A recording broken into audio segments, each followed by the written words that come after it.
Walmart Pay QR codes usually fail to scan when the app can't refresh the payment token fast enough, or when the camera doesn't detect the screen contrast clearly.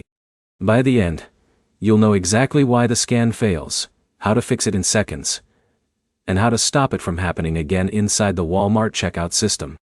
The first issue is screen brightness mismatch.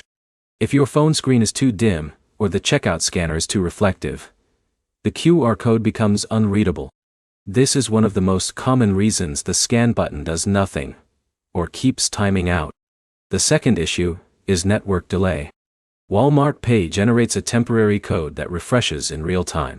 If your internet connection is weak, the code may expire before the scanner reads it, causing repeated failures. Another common problem is app cache glitches. If the app has outdated session data, the payment screen may freeze or stop generating a valid QR code. This makes the scanner think there is nothing to scan, even though the code is visible. Camera permissions can also block scanning. If the app or system permissions were changed recently, the scanner may not have access to your camera, even though everything looks normal on screen. To fix it, start by increasing your phone brightness to maximum and hold the screen closer to the scanner. This alone fixes a large number of scan failures at checkout. Next, switch to a stronger connection. Move from weak mobile data to stable Wi-Fi if possible, then reopen the payment screen so a fresh QR code is generated. Then force close the app and reopen it. This resets the session and clears any expired or broken payment tokens that may be stuck in memory.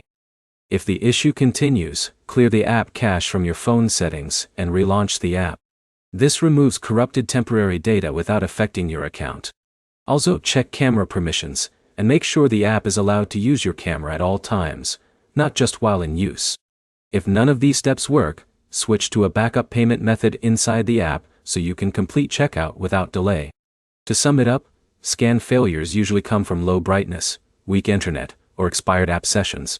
The fastest fix is increasing brightness, refreshing the QR code, and restarting the app. The next step is to check your connection and permissions so the scan process stays stable during checkout. Like and subscribe for more simple breakdowns of payment app issues that usually look random but follow clear technical causes once you know what to check.